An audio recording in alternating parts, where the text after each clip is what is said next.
I was adjusting my cufflinks when Clara breezed past me, phone pressed to her ear. Yes, Ryan, I understand. I'll handle it, she said, voice sweet and measured. She didn't even glance at me. I froze. Handle what? I asked. She laughed lightly. Oh, it's nothing, just some favor Ryan needs. I told you he's like family. I frowned. Family? Clara, he's your ex. Why does he always need your help? Paranoid again? She teased, sliding into the living room. I'm engaged to you, not him. You don't need to worry. Paranoid? I repeated. Clara, I'm trying to understand why he calls you every week, and why you always drop everything for him. She sighed, sitting gracefully on the couch. You're reading too much into it as usual. I love you. That should be enough. I wanted to believe her. I really did. But the unease didn't fade. I know you say that, but it doesn't feel like it. You make decisions about us based on his needs sometimes. I feel invisible. Leo would tell you the same thing, she said, smirking. Maybe you should stop obsessing. I grabbed my phone and dialed Leo immediately. He picked up after 2 rings. Hey man. Everything okay? His calm voice asked. Not really, I said, pacing the room. It's Clara. I don't know, acting weird around Ryan. She says it's nothing, but it feels like more. Leo chuckled softly. I've seen this before. Trust me, you're not paranoid. She's got history with him, and maybe she doesn't realize how much it bothers you. It bothers me a lot, I admitted.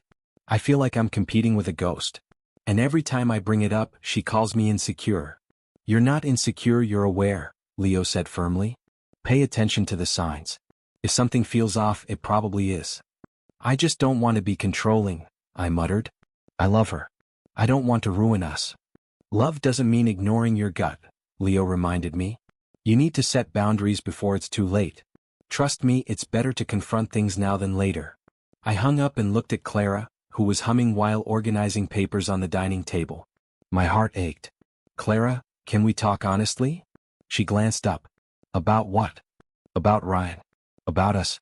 About how I feel like I'm second to him sometimes. She smiled faintly, but it didn't reach her eyes. You really think I'd choose him over you? I'm engaged, remember? I'm not asking that, I said, trying to keep my voice steady. I'm asking why it feels like he still has a place in decisions we make. Why I feel excluded. She leaned back, crossing her legs elegantly. I handle things. That's my nature. You worry too much. I don't exclude you, you just see it as that. You always see it as that. I can't just ignore it, I whispered, feeling a lump in my throat. I can't keep pretending everything's fine when it doesn't feel fine. I need to know you see me, truly see me. Clara tilted her head, eyes softening just a fraction. I do see you. I love you. You're my future. But maybe, you need to trust me more. I sank into the couch across from her, staring at my hands. I do trust you. But sometimes trust feels like nothing without proof. Proof? She repeated, voice almost amused. What, like you need receipts for my love? I laughed bitterly. Maybe I do. Maybe I've been blind too long. We sat in silence, the kind that stretches too long. My mind raced, memories of past favors she did for him, the sudden calls, the lingering texts. Each one was a stone in my chest, weighing heavier than the last. Finally, I whispered almost to myself, I love you, Clara. But I can't ignore this feeling inside me anymore. She reached out, brushing my hand lightly. I love you too. You're overthinking. I promise you, you have nothing to fear. I wanted to believe her. I wanted to melt into her warmth and forget every doubt. But the unease stayed, lingering like a shadow. I nodded, forcing a smile, but deep inside, I knew the cracks in our perfect life were widening, and I wasn't sure if we could ever patch them. I was carrying 2 cups of coffee when I passed the study and froze. Clara's voice drifted out, soft but urgent. Ryan, I really need you to let me handle this one, she said. It's important to me and, well, I think I can manage it better than anyone else. Ryan's deep, casual voice followed. You always manage better, Clara. You know I trust you. But, are you sure this is for me or for us?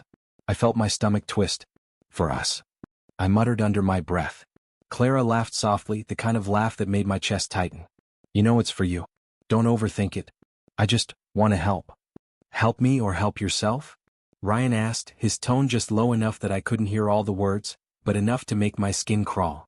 I set the coffee down on the table and leaned against the doorframe, trying to calm the sudden storm in my chest. I shouldn't eavesdrop, but I couldn't stop myself. Finally, Clara said, Just trust me. I promise I'm not crossing any lines. This is just special. Special. That word echoed in my mind. My hand tightened around the edge of the door. I swallowed and stepped into the room. Clara, what did you just mean by special favor? My voice was quiet, almost a plea. She turned, feigning surprise. What are you talking about? The call, I said, voice trembling slightly. The one with Ryan. You said something about a special favor. For him? She tilted her head, a faint smile playing on her lips. All that. I didn't think you were listening. It's nothing serious, Ethan. Just a small favor. You're imagining things. I'm imagining things? I asked, disbelief rising. Clara, you sounded close. Too close. I heard the tone, the words. I told you you're paranoid, she said lightly, walking toward the window and looking out. I'm engaged to you, not him. Stop overthinking every little thing I say. I felt a flash of anger. Paranoid? Clara, it's not paranoia when your fiancé is arranging favors for her ex. And you say it's nothing serious? She laughed softly, brushing past me. Ethan, you need to calm down. I'm telling you it's nothing. You're letting jealousy ruin your mind. I backed away, feeling heat rising to my face. Jealousy? No. Awareness. I hear what I hear. I see what I see. And I don't like it. She shrugged, almost casually. You always overthink. You've got Leo in your ear too much, I bet. I reached for my phone and called him. 2 rings, then his calm, grounding voice answered. Ethan? What's wrong? I overheard Clara talking to Ryan, I said, pacing. About a special favor. It sounded intimate. I can't explain it, but I feel betrayed. I don't know what to do. Okay, Leo said softly. Slow down. Breathe. Don't jump to conclusions. You need to think before you act. I'm thinking, Leo? That's the problem. I snapped. It's too late for calm thinking. This isn't normal. It's manipulation. And I can't let it go on. Easy, man. You need evidence, not just feelings, he warned. Don't do anything rash. Wait, observe, and protect yourself. I ran my hands through my hair, my mind spinning. Clara's smile, her laughter, the way she said, special favor, it all twisted inside me. I put my phone down and faced her. She was pretending to read a file, unaware of the storm behind my eyes. Clara, I need you to be honest with me. No dismissing, no laughing. Just tell me what this favor is. She looked up, faint surprise still in her eyes, but her tone was light. I told you, Ethan, it's nothing. Really? You're making a big deal out of nothing. I shook my head slowly, heart pounding. No, it's not nothing. And I can't stay passive anymore. I can't be blind while this continues. She frowned, sensing my seriousness but not the depth of my resolve. You're overreacting. You know I love you. Stop imagining betrayals. I smiled faintly, bitterly. Love doesn't mean blind obedience. I've heard enough whispers for one lifetime. From now on, I won't just watch. I'll act. I turned and left the room, Leo's voice in my head, Clara's laughter in my ears, and the first seed of my secret plan beginning to take root. I wouldn't let this go unanswered. The smell of roasted lamb filled the dining room, but I barely noticed. Clara was laughing across the table, her hand brushing Ryan's as he handed her the wine. My stomach tightened. Ethan, don't be so quiet, she said, eyes sparkling at me. Try the lamb. It's delicious. Thanks, I muttered, pushing the plate slightly away. Ryan leaned toward her, speaking softly. I caught only fragments. I didn't know how to handle it alone, but you always come through, Clara. I forced a laugh. I'm glad she has such reliable friends, I whispered into Leo's ear through the phone, hidden under the table. Ethan, keep your cool. Observe first, he whispered back. You're collecting evidence, not making a scene. I nodded, pretending to smile at the guests. Yeah, of course. I'm fine. Clara excused herself to pour Ryan another glass of wine. I followed her gaze, noting how she lingered, touching his arm briefly. Why do you look so tense? She asked, returning to sit beside me. You've been off all evening. I'm just taking everything in, I said. You and Ryan seem very connected tonight. She laughed lightly, a sound that made my chest ache. Ethan, he's just a friend in need. You know that. Stop imagining things. I know. Sometimes it's hard to see where I fit, I said quietly. You laugh, you talk to him, and I feel like I'm invisible. Invisible? She asked, tilting her head. You're being dramatic. Everyone's here to enjoy dinner. Don't make this a scene. I'm not making a scene, I said, swallowing my rising frustration. I'm noticing things. Recording moments. Small details matter, Clara. She raised an eyebrow. Recording? Moments? I'm paying attention, I said carefully. You always say you appreciate honesty. I want to be aware, understand, and protect us. Ryan returned, smiling at Clara. Everything okay? Fine, I said, my voice tight. Just fine. The rest of the dinner passed with polite laughter, but I noticed every glance, every touch, every whispered word. Clara spoke, but her eyes were elsewhere. I spoke, but she hardly noticed. After the guests left, I sank onto the couch, Leo's voice still in my ear. You did well. Patience is key. Document everything and don't act rashly. You'll need this for later. I know, I said, rubbing my temples. It's infuriating how oblivious she is. I could scream Leo. She has no idea how much this hurts me. You'll channel it, he said. Turn it into strategy. Wait for the right moment. Every detail counts. I nodded slowly, pulling out my notebook. I jotted down conversations, gestures, and fleeting expressions. He handed her wine again, I muttered. She laughed at his joke, leaned closer, too close. And she called me dramatic when I mentioned it. You're not overreacting, Leo said. This is your perspective. Keep track, stay calm. You'll see how this plays out. I leaned back, my hands gripping the notebook. My mind raced, shifting between anger and sadness, between betrayal and determination. Clara appeared in the doorway, drying her hands. Ethan, what are you doing, still awake? Planning, I said. I need to be ready. I can't ignore this anymore. You sound so serious, she said lightly. It's just a few harmless interactions. You're imagining the worst. I don't imagine, I said firmly. I observe. I act when necessary. Patience is my weapon now. She tilted her head, sensing my tone but not the depth of my resolve. You're overthinking again. Relax, Ethan. You don't need to be on edge all the time. I can't relax when things aren't right, I said quietly. I'm not naive. I've seen enough to know I have to be careful. She frowned slightly but didn't press further. I watched her leave the room, closing the door behind her. I opened my notebook again, writing details from the dinner, hand gestures, laughter, whispered words, timing, patterns. Every detail mattered. Every slip would count later.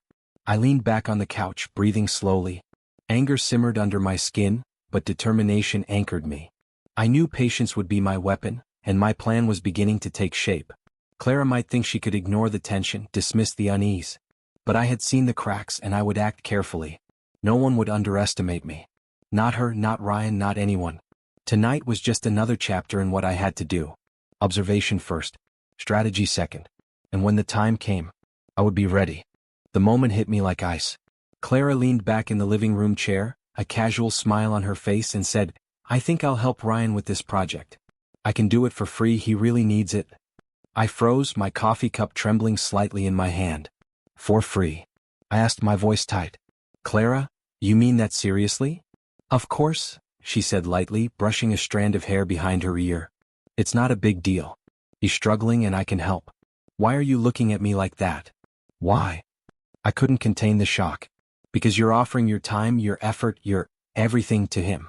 And I'm supposed to just watch. Clara sighed, rolling her eyes. Ethan, you're overreacting.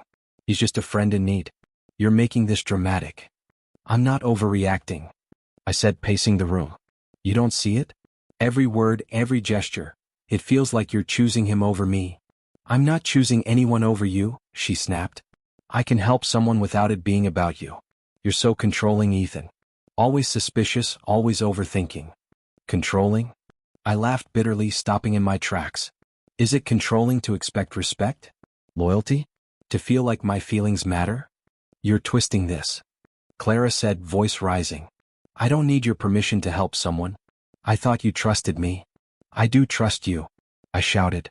I trusted you to care about us, to put us first. And now, I swallowed hard, feeling the lump in my throat. I see how easily that trust can be broken. Clara's eyes softened for a moment. Ethan, I didn't mean to hurt you. I thought. You thought what? I asked, voice cracking. That helping him for free, giving him what you wouldn't give me, wouldn't matter? She flinched but didn't answer. I turned, unable to look at her anymore. I need air, I muttered, grabbing my coat. Outside, the city smelled of rain and exhaust, but it felt cleaner than the suffocating tension in our apartment. I walked to the cafe I always went to when I needed to think.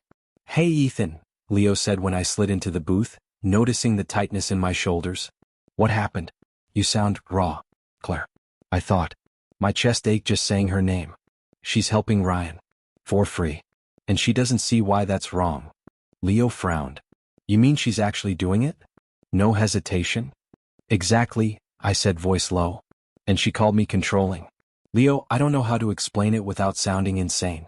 I love her but—" I trailed off, staring into my coffee, black and bitter like the knot in my stomach. "Betrayal?" he asked carefully. I nodded. "Yes. That's exactly what it feels like. Betrayal disguised as kindness. She doesn't even understand why it hurts." "You've got two choices," Leo said quietly. "You can let it go or you can protect yourself. Either way you need to be smart. Don't act out of anger." "I'm not going to act, yet," I said, taking a slow breath. "But I can't ignore it. I can't just pretend this isn't happening." Leo leaned back, giving me a steady look. "Then start thinking ahead. Plan. Record details, watch patterns. You've got a mind for this, Ethan. Use it." I nodded, my resolve hardening. "Yes, I will. I can't let this go unchecked. Not again. She's testing me and I won't fail myself." The barista brought my espresso and I barely noticed, lost in thoughts of confrontation, strategy, and the betrayal searing through me. Every smile Clara gave Ryan, every casual touch I had to witness, every word about just helping was logged in my mind. "I'm serious, Leo," I whispered into the phone, voice steadier now. "This isn't just about jealousy. It's about respect, loyalty, and dignity. I can't let her, or him, take advantage of me." "You're right," Leo said, supportive. "Keep your distance, keep your mind sharp. Let the pieces fall where they may. You'll know the right time." I sipped my espresso, the warmth calming my trembling hands. My heartbreak was sharp, but clarity emerged through it. I could forgive, maybe, someday, but not now. Not while she still chose him over me, while she dismissed my pain. "I'll watch," I said softly to myself. "I'll wait, I'll plan, and when the moment comes I'll act. This isn't the end, Leo. It's just the beginning." Outside, the cafe windows reflected the city lights, and I finally allowed myself to breathe. The storm inside me was far from over, but for the first time, I felt the tiniest spark of control. Clara didn't know yet that the game had changed. She thought her free favor was harmless. She thought I was naive. But I was awake now, and I would protect my dignity. I would protect my future. And slowly, quietly, my plan began to form. I sat at the edge of my apartment balcony, phone pressed to my ear. "Leo, I need your input," I said, scanning the street below. "I can't rush this, but I need her cracks to show without making it obvious." Leo's voice came steady on the line. "Patience, Ethan. You want her to reveal herself, not get defensive. Play it slow. Subtle questions, small truths. Watch how she reacts." "I've already started," I muttered. "Yesterday at dinner, I mentioned Ryan's new project casually, nothing specific. She immediately jumped in, correcting details I hadn't even asked about. She's protective. Overprotective. That's perfect." "Good," Leo said. "Now push the boundaries carefully. Let her defend him more than necessary. That's the tension you want. Keep notes, record her reactions. Don't let emotion cloud your judgment." I know. My fingers tapped the railing. But it's hard. Every word she says in his favor feels like a dagger. How do I keep calm? "Focus on the plan," Leo reminded me. "Think about the bigger picture. You're not acting on impulse. You're building evidence. This is about clarity, not revenge, yet." The next morning, I arrived at the office earlier than usual. Clara was already chatting with her colleagues in the lounge. I lingered at the doorway listening. "He's really swamped," Clara said. "I told him I'd handle the presentation for him. Free of charge. He's too busy." A murmur of admiration from her colleagues followed. "You always go above and beyond, Clara," one said. I stepped forward, smiling casually. "Clara always saving the day?" She looked at me, a flicker of surprise in her eyes. "Ethan, I didn't see you there." "It's nothing." "Nothing?" I asked, raising an eyebrow. "Helping Ryan instead of focusing on us or your work here?" "I'm helping a friend," she replied quickly. "You're making this sound worse than it is." I let the words hang. "Is he really just a friend?" I asked softly. Her colleagues glanced awkwardly between us. Clara smiled, forcing lightness. "Of course he is. Why are you questioning me, Ethan? Paranoid again?" I noted the slight tension in her posture, the defensiveness creeping in. Perfect. Later that afternoon, I called a minor business associate who'd worked with Ryan before. I just want to understand the project better, I said, pretending casual curiosity. How involved has Ryan been? Any outside help? He's had some guidance, the associate replied. But, honestly, some favors seem personal, not professional. You know what I mean. Interesting, I murmured. Thanks for the insight. I hung up and immediately texted Leo. She's crossing lines. Her loyalty is already swaying toward him. This will work. Leo responded, keep observing. Feed small truths into the situation. Watch carefully. Emotional restraint is key. That evening, I confronted Clara again, lightly, almost playfully. You know, you might need to let someone else handle your heroics for Ryan. You can't always save him. Her smile faltered. Ethan, why are you obsessed with this? I'm just helping him. Stop making it a drama. I'm not making it a drama, I said calmly, though my pulse raced. I'm just noticing patterns. And patterns tell stories, Clara. Even small gestures, repeated too often, reveal priorities. I don't see how that's fair, she said, frowning. It's not about fairness, I whispered. It's about clarity. About knowing who's really in your corner, and who's being put first. She opened her mouth, then closed it. I saw the tension, the internal argument. That hesitation was my spark. I pressed lightly, smiling faintly. Just think about it. I'm not judging Clara. I'm just watching. Alone later, I reviewed my notes. Her colleagues' reactions, her words, the subtle defensiveness, it all painted a picture. Every interaction added to the mosaic. Every small slip was a thread I could pull. Leo's voice echoed in my memory. Patience, clarity, restraint. Let her show herself. I took a deep breath. Excitement and anxiety collided inside me. The next step would be delicate. If I pushed too hard, she'd hide everything. But if I played it right, I could expose the imbalance, the favoritism, the truth she refused to see herself.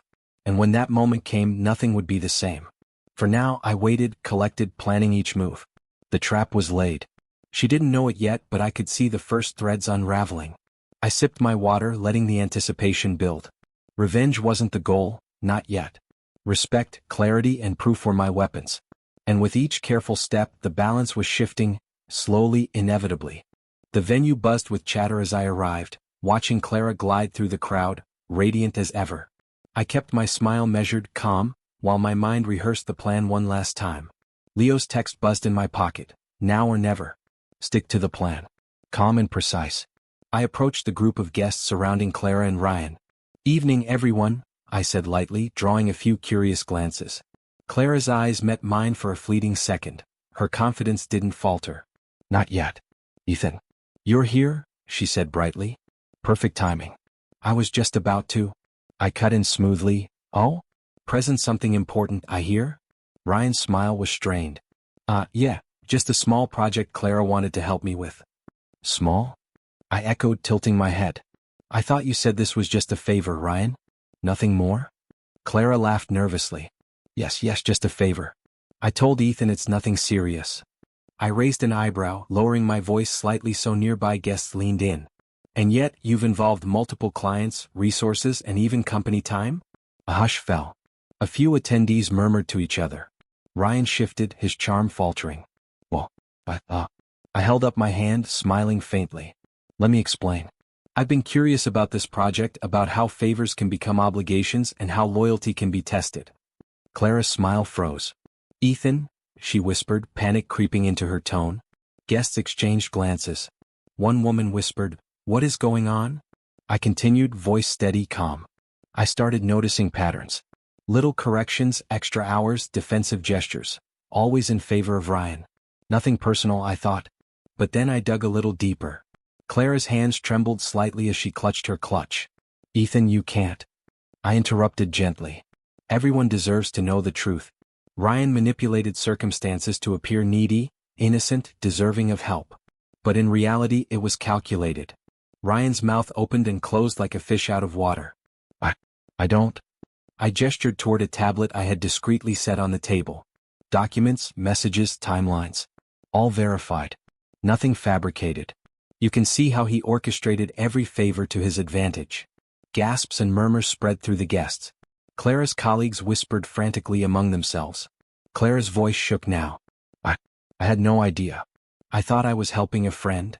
You were, I said softly, almost kindly. But your trust was used. And sometimes the truth is not cruel, it's clarity. A man beside Clara asked, so, Ryan manipulated her? Ryan finally stammered, I didn't mean. Intentions don't matter, I said evenly. Actions do. And actions reveal reality. Clara's shoulders slumped. Ethan. I feel awful. I never meant to. I know, I said, lowering my gaze momentarily. But now you see. And that matters more than words. Truth has weight and karma works quietly without malice. Guests were now silent, absorbing the scene.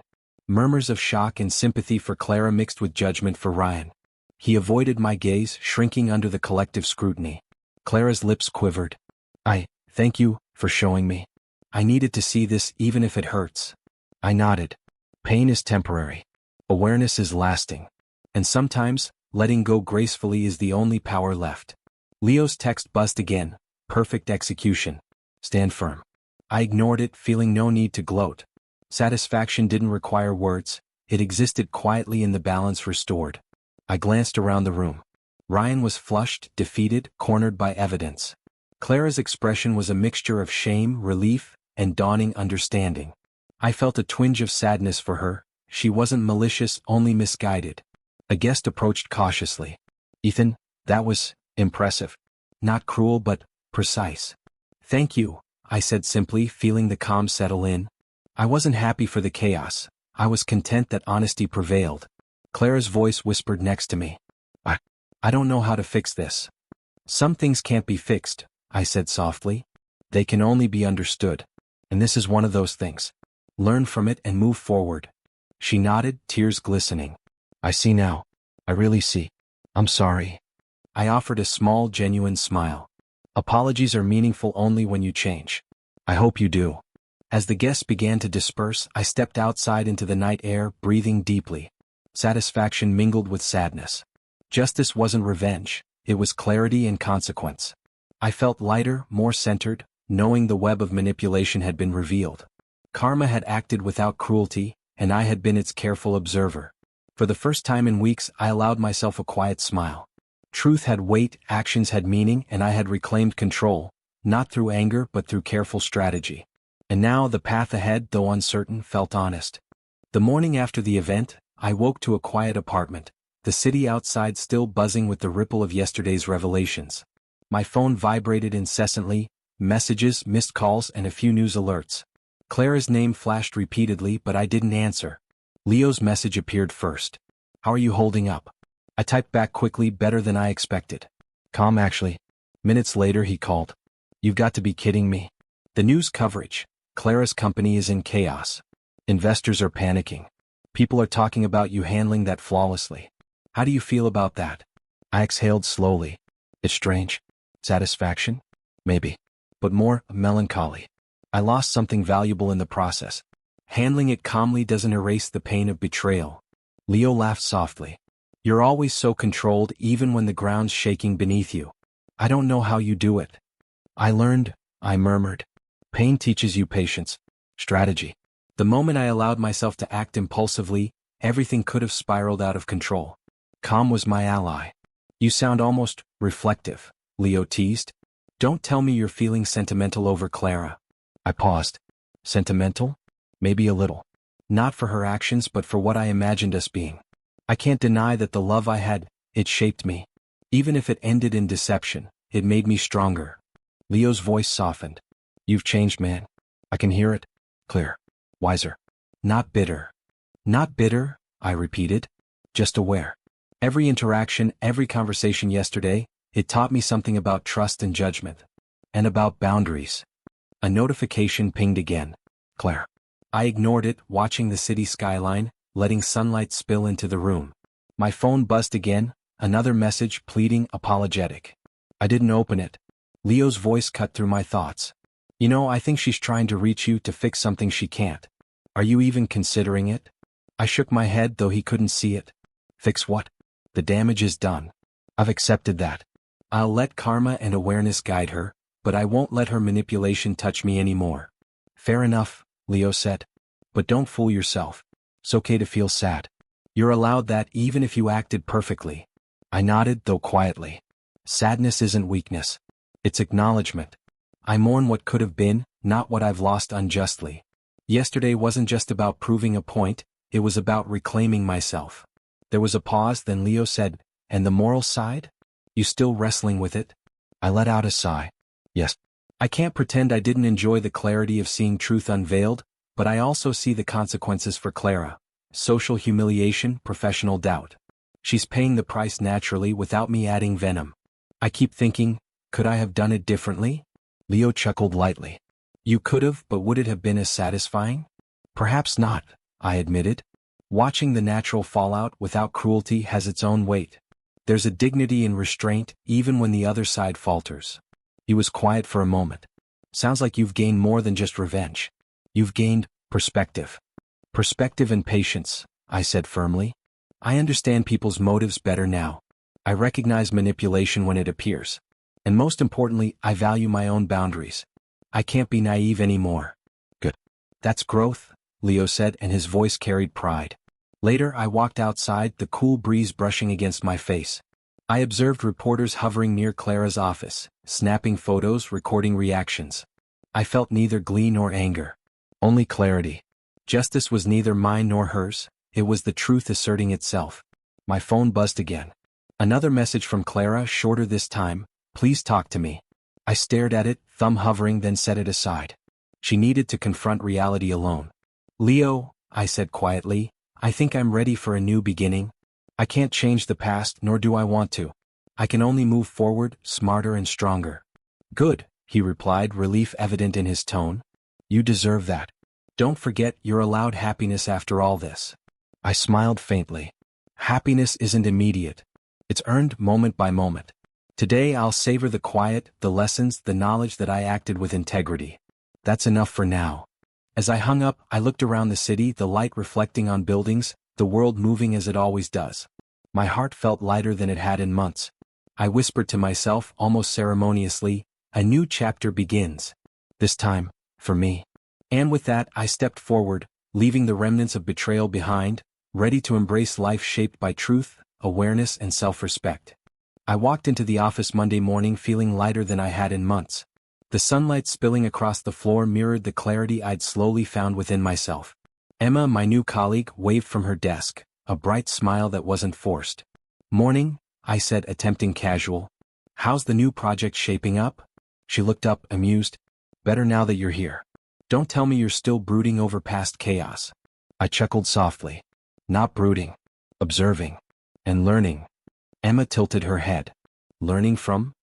"Life," I said, letting the single word carry years of frustration, heartbreak, and awakening. She raised an eyebrow but didn't press further, which suited me perfectly. Later, I grabbed my coffee and dialed Leo's number. "Morning, man. I think I'm finally seeing some light." Leo's voice came through immediately, warm as always. "That's good to hear. How's the office vibe treating you? You sound different." "I am different," I admitted, sipping the coffee slowly. "I'm focused on what I can control, letting go of what I can't. Clara is, well, she's doing her own work from afar, and that's enough." Leo laughed. "Finally, you're not plotting revenge, obsessing over the betrayal." I smiled faintly. "It's liberating. I don't need to prove anything to anyone anymore. I'm learning to trust myself, my judgment, my instincts." "Good," Leo said, tone softening. "And are you happy?" I paused. "I think so. It's not the kind of euphoria people expect from romance. It's steadiness, self-respect. I'm enjoying my life without anyone's interference." Emma called me over later, excitement in her voice. "Hey, could I get your opinion on this client pitch? I want a fresh perspective." I moved to her desk. "Sure, let's see it." As we discussed the project, our conversation was easy, effortless. I caught myself smiling at her clever ideas, enjoying the exchange without the fear I used to carry around Clara. It was strange, liberating to engage with someone and feel nothing but respect and curiosity. "You know," Emma said suddenly, leaning back, "it's rare to find someone who handles challenges calmly but doesn't shy away from asserting themselves." I met her gaze. I learned that the hard way. It's taken betrayal, mistakes, and a lot of quiet reflection to get here. But it's worth it. She nodded, seemingly understanding more than I expected. Sounds like you've grown a lot. I have, I admitted. And I'm still learning. It's a slow process, but I finally feel free. That evening, Leo and I walked along the quiet streets near my apartment. The city's hum was gentle, calming. You're really doing it, he said, nodding at me. You're letting go of resentment, moving forward. I am, I replied. I still think about what happened, but not with anger. More like reflection. I see the lessons in the pain, not just the hurt. Leo grinned. That's maturity. And trust me, it looks good on you. I laughed, though it was tinged with nostalgia. I can't lie, there's a little ache. A reminder of who I was, what I lost. But I'm stronger now. I choose my path consciously, not reactively. Good, he said, serious now. Just remember, being cautious isn't closing yourself off entirely. There's room for connection, but on your terms. I understand, I said, feeling a calm certainty I hadn't known before. I can be cautious, but I won't shut myself down. That's the balance I've been searching for. Later, alone in my apartment, I scrolled through old photos. Clara, the moments of heartbreak. I didn't feel anger, just a quiet acknowledgement. Those memories were part of me, yes, but they didn't define me anymore. I leaned back in my chair and whispered softly, I'm finally building my life around myself, not anyone else's expectations. The next morning, Emma greeted me with a bright, casual smile. Ready for another day of world-saving pitches? I laughed, nodding. Absolutely. Let's see what we can accomplish today. I realized then that freedom wasn't just distance from the past, it was embracing the present, valuing my choices, and trusting my instincts. I could still be kind, still connect, still feel, without the weight of betrayal dictating my reactions. By the time the sun set, I felt a deep contentment.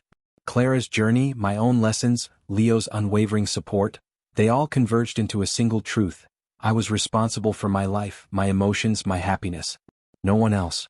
As night fell, I whispered to myself, quietly but firmly, independence, resilience, clarity. This is my life now. And with that thought, I closed the day with calm certainty, ready for whatever came next, stronger, wiser, and finally free. My phone buzzed while I was making coffee. The screen lit up with Clara's name.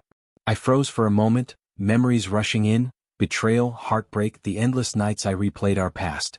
I considered ignoring it, but something made me press answer. Hello? I said cautiously. Ethan. Her voice trembled. I needed to hear your voice. Can we talk? I ran a hand through my hair. Clara, it's been months. What is there to say? I know, she admitted softly. And I don't expect forgiveness, but I need to explain. I've realized my mistakes, everything I did, the way I treated you, Ryan, it was wrong. I leaned against the counter, staring out the window. You hurt me, Clara. You lied, you prioritized him over me, and you broke the trust one gave you freely. I know, she whispered. And I'm sorry. I don't ask you to come back or to forget. I wanted you to know I finally see it. I see how much I lost. I took a deep breath. Do you know how many nights I replayed your words, your gestures, wondering if I imagined it all? I tried to be patient, understanding, and it didn't matter. You were never really mine in the way I thought. There was silence on the line, her quiet sob barely audible. Ethan, I never meant to hurt you this much. But I see now that love isn't selfish and I was blind. I've moved past the pain, I said, surprising even myself. Not completely, but enough to stop letting it control me. I don't hate you, Clara. I forgive you, not for you but for me. So I can be free. Her voice cracked. I deserve nothing, yet hearing you say that, it's a relief somehow. I hoped, maybe foolishly, that you'd understand me. I wish I could take it all back. You can't, I said firmly, though gently. And I don't need you to. I needed this closure for myself, not for us. I've learned that some people only teach you lessons through loss. You were mine once and that was enough. But we can't be together anymore. Silence stretched between us, but it wasn't uncomfortable. It was weighted with finality, honesty, and something strangely healing. I understand, she finally whispered. Thank you, Ethan, truly, for listening, for being who you are. You were part of my life, Clara, and I've grown because of it. But I've grown beyond us. I hope you find yourself too. Another pause. I do, she said softly. I really do. Thank you for letting me know, even if it's too late. I smiled faintly, a warmth I hadn't felt in months spreading through me. Goodbye, Clara. Goodbye, Ethan, she replied. I hung up and sank onto the sofa, letting out a long, steady breath. The weight of anger, betrayal, and doubt finally lifted. I felt a strange lightness, as if the universe had granted me a fresh start. My heart wasn't entirely unscarred, but it was ready to beat freely again. Leo called soon after. So, did she finally reach out? She did, I said, voice calm. It was honest, painful but honest, and I realized something important. I don't need anyone to define me or my happiness. I'm free to choose myself. Sounds like a man who's finally learned to let go, Leo said, laughter in his voice. Good for you. You deserve that peace. I do, I replied. And I'm going to make sure I honor it. No regrets, no lingering bitterness. Just life, and the choices I make from here on out. Later, I stepped outside, the early morning sun spilling across the horizon. Its golden light painted the city in warm hues, and I felt it reflect within me. Every scar, every sleepless night, every tear had led to this moment of clarity. I breathed in deeply. This is mine. My life, my decisions, my happiness. Emma walked by, waving casually. Morning, Ethan. Ready to conquer the day? I grinned. Absolutely. The past was behind me, Clara's shadow fading into memory. Leo's words echoed, You've earned this freedom. Don't waste it. And I wouldn't. I felt hope, not for returning to what was lost but for what was ahead. Love, trust, and happiness were possible again on my own terms. I could still build connections, still find joy, still be vulnerable, but without surrendering my self-respect. The sunrise glowed brighter as I walked down the street, chest open, head held high. Every step felt lighter than the last. The city buzzed with life, and I moved through it with confidence, clarity, and peace. I whispered to myself a soft promise, this time, I choose myself. The warmth of the sun on my face was more than weather, it was freedom, possibility, and the first true smile of my new life. I had closure, I had hope, and I had me. The morning light spilled into my apartment, soft and warm. I poured coffee and smiled at the simple ritual. No reminders of Clara, no lingering resentment, just me and my space. Emma popped her head in through the open door. Morning, Ethan. Big plans today? I grinned. Morning, Emma. Just catching up on some work, then maybe tackling that art project I've been avoiding. She leaned against the doorway teasingly. Finally embracing your creative side? I think it's time, I said, laughter in my voice. It feels good to make space for things I want, not things I'm expected to do. Emma nodded, her eyes warm. I'm glad to see you like this. You seem lighter. Happier. I am, I admitted. I realized something important. All that heartache, betrayal, it taught me boundaries, self-respect, and patience. I can choose people and things that serve me, not the other way around. Sounds like you've reclaimed your life, she said softly. And I'm happy to witness it. I chuckled. Witness it? You mean make sure I don't screw it up again? Emma laughed, a clear, bright sound. Maybe. But mostly, I mean, it's inspiring. You've transformed so much, Ethan. I didn't think you could be this calm and confident. Confidence isn't instant, I said. It's built step by step. After everything, I needed to prove to myself that I matter. And that the past doesn't define me. Her gaze lingered, thoughtful. Do you feel ready for something new? Or is it just about you right now? I considered it carefully. It's about me. First and foremost. If anything or anyone comes along, it'll be because I choose it, not because I'm filling a void. Emma smiled knowingly. Good answer. That's rare honesty. The day passed in a blur of work, sketches, and music. I felt fully engaged for the first time in months, no shadows of past betrayal looming over me. My phone buzzed with messages from Leo checking in, and I realized how much I'd come to value these grounded, genuine connections. That evening, I took my canvas and paints to the balcony. The sunset painted the city in gold and crimson. I dipped the brush into colors I'd hesitated to touch for months. You're doing amazing, Emma said, leaning on the railing beside me. I'm doing this for me, I said quietly. Every stroke reminds me I'm in control, that my happiness isn't borrowed or conditional. It's mine. She nodded, understanding more than words could capture. And it always will be. I smiled, feeling a sense of completion, a quiet triumph. No bitterness, no regret, just clarity. I'd learned from love, heartbreak, and betrayal. I'd grown stronger, wiser, and more compassionate. But most importantly, I'd reclaimed myself. The sky deepened into twilight, stars emerging slowly. I took a deep breath and whispered to myself, this is just the beginning. My life, my choices, my freedom. Emma glanced at me, a soft warmth in her eyes. I'm glad I get to see this chapter of your life unfold. Thanks, Emma, I said genuinely. And who knows? Maybe we'll write a new story together, on my terms, carefully, consciously. But right now, I'm complete on my own.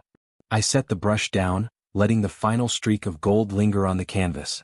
The city below buzzed with life, but I felt entirely centered, grounded in my own strength. My past no longer dictated me, it had only prepared me. And as I watched the first stars shine, I knew something profound. I had taken back my life, fully and irrevocably. Stepping back inside, I felt the anticipation of all that could come, new projects, new passions, maybe even new love, but nothing rushed or forced. For the first time in years, I was truly free. I whispered again, quietly, firmly, "This is me. All of me. And I'm enough."